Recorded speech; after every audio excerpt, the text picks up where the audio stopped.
Parlons maintenant friandises. Le nougat, vous le savez, est une spécialité de Montélimar dans la Drôme.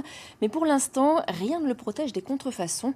Cela fait des années que les fabricants se battent pour l'obtention de l'indication géographique protégée. Il semblerait que les choses avancent enfin. Ose Lamunal et Marie Dortier. Il est blanc, gourmand et rappelle l'enfance. Sur les fêtes foraines, il y avait toujours du nougat et c'était la tradition de ramener son paquet de nougat à la maison. Forcément, qui dit nougat dit Montélimar. Une ville, un savoir-faire unique.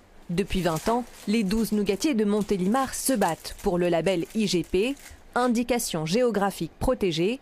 Ils viennent enfin d'obtenir le feu vert de la France. Reste une étape, la validation de l'Union européenne. Alors, ce label, il va être positionné donc, sur l'étiquetage.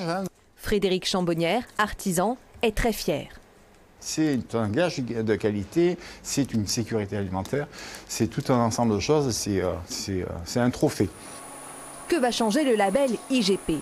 D'abord, cela permet de protéger la méthode de fabrication. Alors, première étape, on va cuire les séraux. Deuxième étape, on va monter les blancs en neige. Et troisième étape, eh bien, on rajoute les amandes et la vanille naturelle. Sans oublier le miel, ingrédient majeur. Vous sentez cette odeur? Et ça, c'est la condition pour la recette du nougat de Montélimar. Grâce au label, terminée la contrefaçon, les autres fabricants ne pourront plus inscrire nougat de Montélimar sur leur paquet. Je pense que c'est indispensable pour une ville comme Montélimar d'obtenir ce genre d'appellation, enfin de reconnaissance pour un produit comme le nougat. À la clé de nouveaux marchés, avec un chiffre d'affaires de 30 millions d'euros par an, cette friandise n'a jamais autant régalé les papilles.